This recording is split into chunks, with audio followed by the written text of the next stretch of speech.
Don't be calling them like Andy Ruiz and call them over there and stuff like that. That's another story, though. We ain't gonna even get it. That's so funny, bro.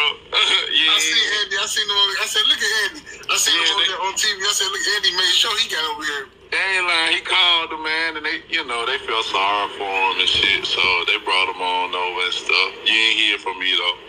It's all good because these motherfuckers gonna talk about me. They gonna say shit about me any kind of way they get the chance that they get, bro. But time they see me up person and close, motherfuckers mummies. Motherfuckers are ghosts. You understand me? I'm a king, 78. I'm a king amongst all. Okay. That was funny. Wilder claims that Andy Ruiz called Saudi Arabia and, I guess they brought him over or whatever. We don't know how true that is, but it's funny because Andy was one of the guys that felt it would appear that he was left out. Obviously he wasn't on the card and he ain't got a fight and he ain't fought in over a year. As a matter of fact, I don't think that he's fought. He's probably had just as long as a layoff than Wilder has.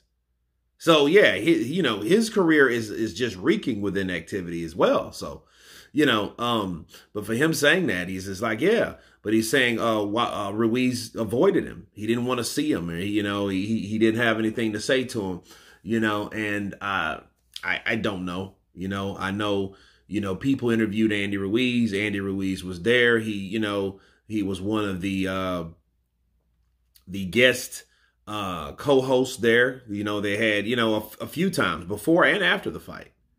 So I don't know if they crossed paths, but I don't know if Andy was afraid of him or not. I don't really know that. It sounds cool to tell a bunch of people or to tell an audience, especially an LDBC audience. And, LDBC, they support Wilder. So yeah, that seems like some cool shit to say to someone. Now did Andy get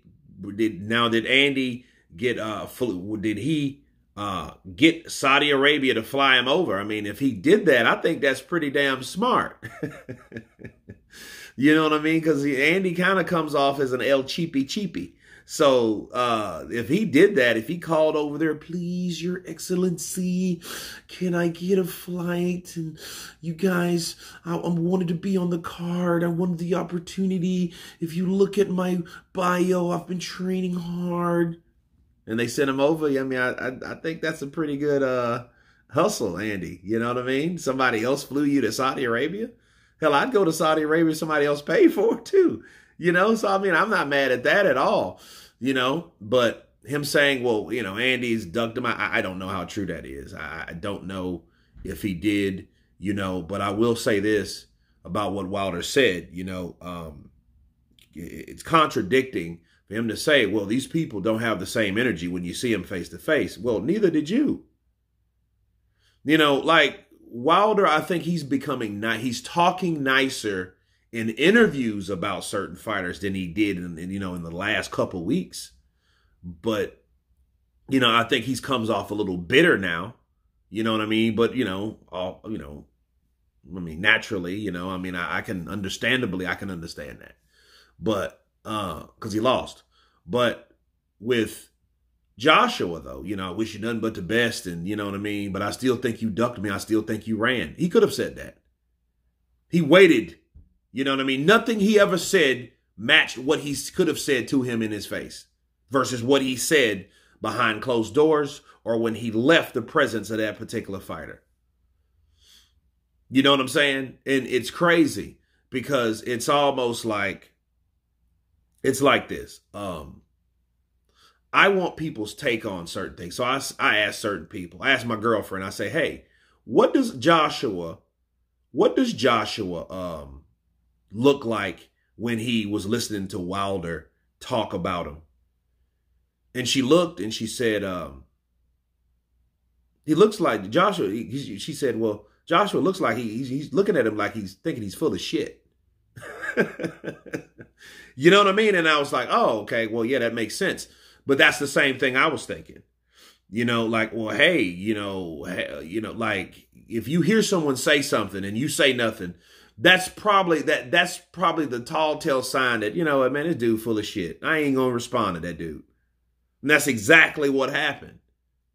Because AJ heard him, and you think, and see, AJ just didn't address it because he was like, okay, well, if he didn't address it, that just shows you something about his character.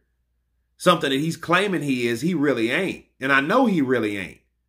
Because if he was who he said he was, he would have said that. Well, I think Joshua, I don't know you personally, but I do think you was right hiding from me because I think you're afraid to get knocked out. You and Eddie, feel the same way.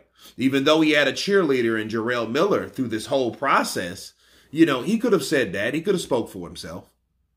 See, this whole Glovegate thing that formulated a few years ago, it just kind of came out of whatever, it was basically because of COVID. You know what I mean? I don't know if it would have got as big if it wasn't for COVID, because I think we would have seen other fights. That would have just been a headline for a few days versus months, right? Or years. And I think if Deontay Wilder would have actually told and came out and said how he felt right away, people wouldn't have had people wouldn't have looked at him like that. But the truth of the matter is he didn't. So nobody knew where this info was coming from. We just thought it was a few channels that were just throwing a bunch of shit up and making a lot of stuff up. The fact of the matter was, it was Wilder that was giving it to him. So, and I'm trying to defend Wilder like, man, it ain't Wilder saying that shit. They're making that up. No, it was Wilder the whole time.